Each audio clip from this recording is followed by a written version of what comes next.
We are speaking to the inimitable Robert Scheer, who is the publisher of Scheer Post. He has written 8 books, including 2 this decade: Great American Stick Up, How Reagan Republicans and Clinton Democrats Enrich Wall Street While Mugging Main Street. His newest book is They Know Everything About You, How Data Collecting Corporations and Snooping Government Agencies Are Destroying Democracy. He is a clinical professor of communications at the Annenberg School for Communication and Journalism at the University of Southern California. He has interviewed Jimmy Carter, Richard Nixon, Ronald Reagan, Bill Clinton, and others. And between 1964 and 1969, he was Vietnam correspondent, managing editor, and editor-in-chief of Ramparts magazine. So welcome, Bob. How you doing? Good, you?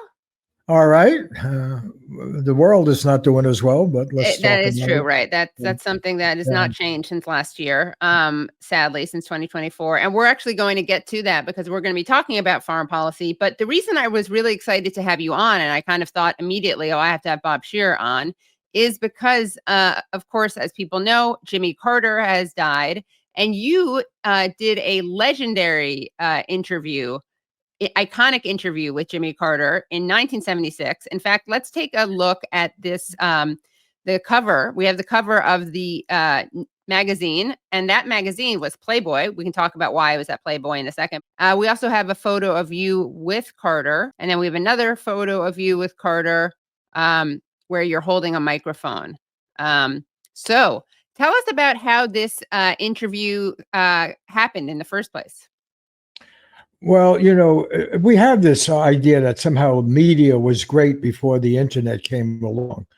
And it was an irresponsible rat race, basically at the service of people running huge corporations, media corporations, Time, Life. And they were always scrambling against television that was on the rise for market, for readers, for eyeballs, and so forth. I was doing Playboy interviews, and Playboy had 20 million readers or viewers, whatever they were looking at. But the Playboy interview was very famous. A lot of very respectable people did the Playboy interview, and whether it was cover for the sex or not, it had attained that level of seriousness. I started out just writing about Jimmy, but then I talked to him about doing the interview.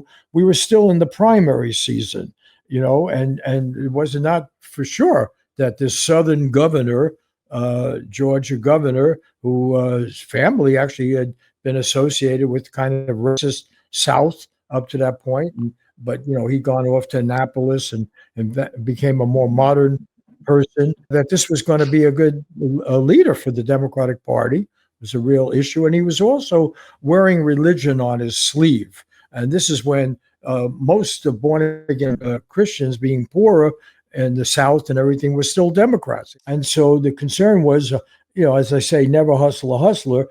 They were using Playboy, the people around Carter, to show he's really not, an uptight Southern white Baptist. He can be very modern and so forth.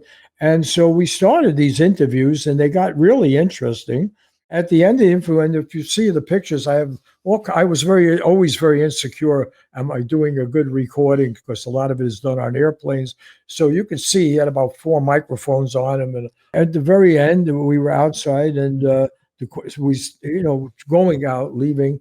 And he said, well, is that it? And he had in mind something from Jody, what he was supposed to say. And so he said what was really a very reasonable statement.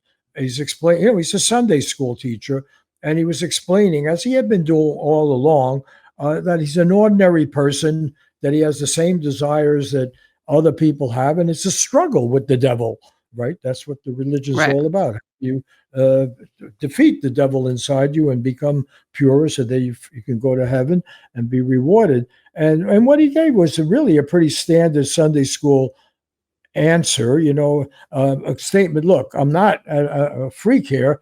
I understand we're struggling with human desires, and yes, I've lusted in my heart, and the famous quote. Yeah. For people who don't know, because not everyone was around for that article, here's what was said in the article. And again, for context, this is, Carter. He's trying to show he's a normal guy and not too uptight, right?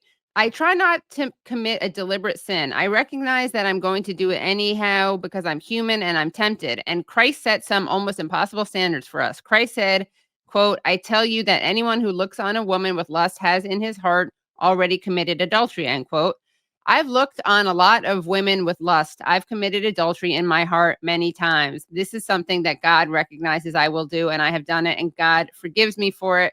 But that doesn't mean that I condemn someone who not only looks on a woman with lust, but who leaves his wife and shacks up with somebody out of wedlock. Christ says, don't consider yourself better than someone else because one guy screws a whole bunch of women while the other guy is loyal to his wife.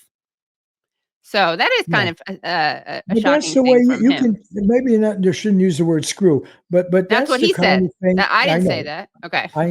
I know. Okay.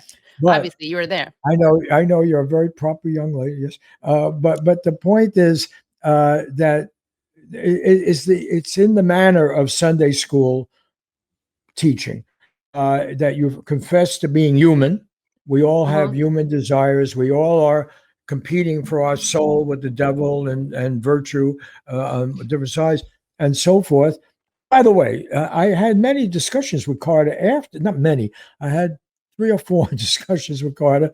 He first of all wrote a book about his religion in which he tried to disown a bit the interview and, oh, I didn't know the tape recorder was on or something.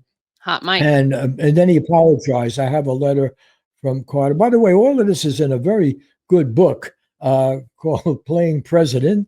That is a collection of my By Robert interviews. Scheer. I interviewed, I interviewed Bill Clinton. I interviewed Yeah. Ronald Reagan. And by the way, I always took it very seriously that I'm there interviewing. This is not the profile piece. There was a piece I wrote in Playboy where I gave you my view, what I learned from it, and so forth. We have that. But this was always done in a meticulous way. And I must say, I want to praise Playboy for this and what it was, what Playboy was.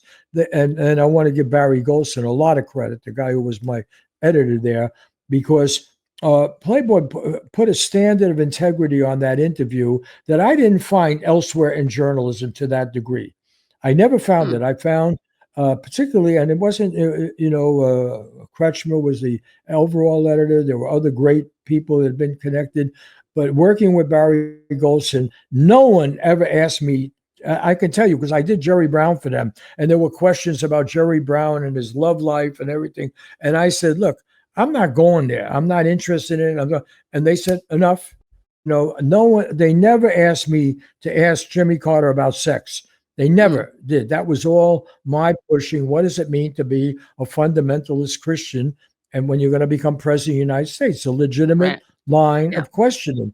But there was no interest at all in Playboy. They were very happy. It sold more copies than any Playboy had sold or something. So that was good. But no one, and Barry Golson in particular, he had been the editor of the Yale Daily News or something. He had been at Atlas Magazine. He had a serious journalistic background. He knows, a whole bunch of languages, very smart fellow. And nobody at Playboy ever told me I'm supposed to ask. I was asking about the role of religion. I was asking, what does it mean to be a born again Christian? And morality. Yeah. It's a great interview.